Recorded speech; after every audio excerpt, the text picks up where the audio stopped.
आयुष्याचा भार सांभाळत नाही द्यायचं तर नको देऊ, पण मी काय म्हणते ते ऐकून तर घेशील की नाही?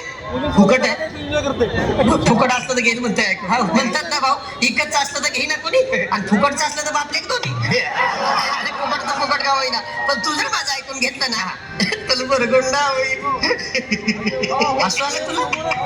अरे बुरगुंड म्हणजे तुला काही वेगळं वाटलं का? बुरगुंड म्हणजे लेकर, मला ऑलरेडी 2 लेकर आहेत. अरे बुरगुंडा म्हणजे लेकर बाळ नाही. अरे बाबा, बुरगुंडा म्हणजे आमचं भाषेमध्ये बुरगुंडा या शब्दाचा अर्थ आहे ज्ञान. अच्छा, म्हणजे आमच्या मराठी भाषेत जसं नॉलेज. तुला ज्ञान होईल की 4 युगाने 10 अवतार आमच्या तरध्यामध्ये असतात.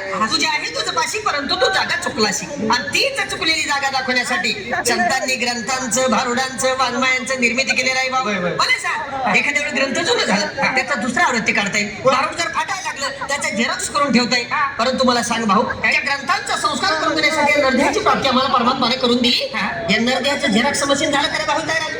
नाही. म्हणून म्हणतोय मी की तू जर माझं ऐकलं ना तर बुरगुंडा होईल वैया गे, बुरगुंडा होईल, बुरगुंडा होईल वैया गे.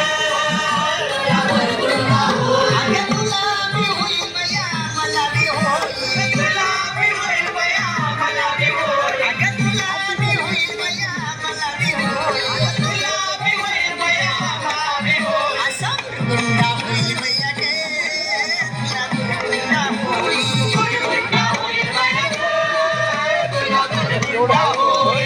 अनादी नवल झाले स्वानंद कुरकुल असावे घेऊन या.